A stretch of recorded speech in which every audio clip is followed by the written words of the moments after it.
How's it going, trappers?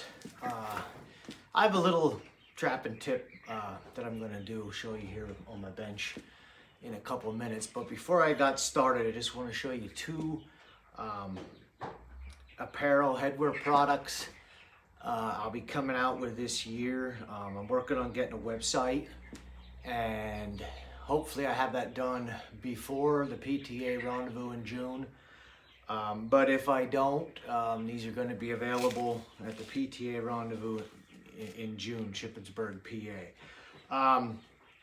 I guess what I'm trying to do with some of the clothing items that I'm selling along with my lures, I'm trying to, a lot of the clothing items out there in the trapping world are more or less just for fashion, to wear them around town, to wear them to conventions.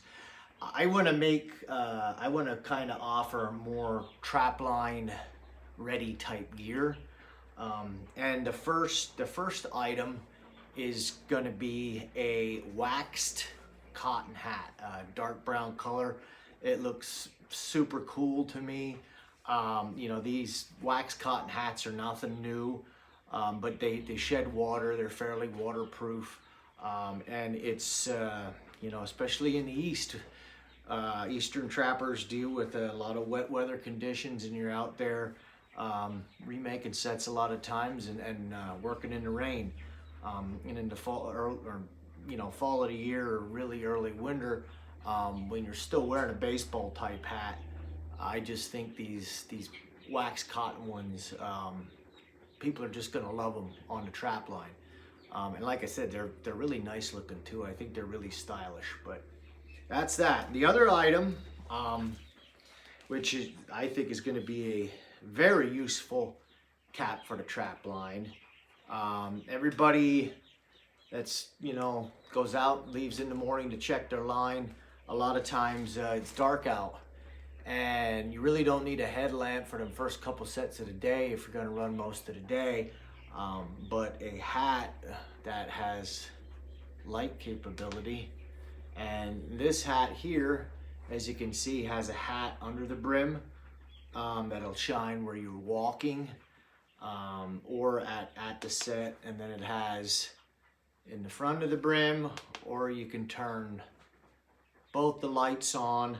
And it's just, to me, this is the perfect amount of light. When you get out of the truck, you have a fox or a coyote, you just gotta quick remake that set. You don't have to deal with putting on a headlamp or a big bulky headlamp. This is integrated right in your cap. And the first hour or two of the day when you're out there checking the line, this will get you by for remakes. Same with water trapping too. If you leave in the morning and have a few places to check, this is really all you need to make a quick remake. So I'll stop doing an infomercial now and gonna take the camera over to my bench, and I'll give you the tip. Okay, everybody has Beaver on the brain now because the FHA auction had pretty good Beaver prices. Now, I have not trapped Beaver for quite a few years. It's been over 10 years, but when I did, and I trapped on the Susquehanna River, I really like wood stakes. Whether I cut them out of the woods, from trees or branches, or actual pieces of lumber I used in the past too. This is a piece of, actually I thought it was blue beech, but it's not. I don't know what it is, but it's an older stake. It's dried out. It's good and hard. And you can see I cut it on an angle. That's the part that you drive into the mud. These wood stakes really hold well in those muddy banks of the Susquehanna River.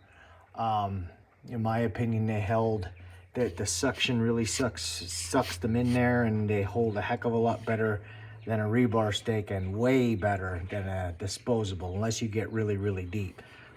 But yeah, it's about that long. But what I want to show you is what I used to do for my stakes. I used chain drowners, which, I used, I believe Jim Blakely made the lock. It was a drowning lock made for chain. There's a bunch of them out on the market now. I don't even know. There's a pile of them out there that work on rod, work on chain. But I like chain drowners when I beaver trapped. And I made these stakes. I simply drilled a hole through the top of the wood stake and put a piece of old, snare cable, or just a old cable stake you could use, and then put a stop on the end. And this is a trap tag. In the state of Pennsylvania, the law says that you have to have your beaver traps tagged above the water line. So that kept me legal by having my trap tagged above the water line. And it also served a little bit as a washer. So, if the beaver was caught or was spinning around a little bit, that it didn't wear into the wood stake. So yeah, that was I made a bunch. You can make a bunch of these up. Take a chainsaw, drill them, put your cable through, make these up in no time. They're not real heavy. They're very lightweight, especially when they're dried out. So if you're trapping out of a boat or on foot and walking a good distance, and weight's an issue. But these work really, really good. And a lot of people think wood stakes are kind of an old timer method. But I found that, trapping the Susquehanna River with, real soft, muddy banks, these work perfect. And like I said, just hook the end of that to the chain drowner. I would use carabiners or quick links. It really doesn't matter.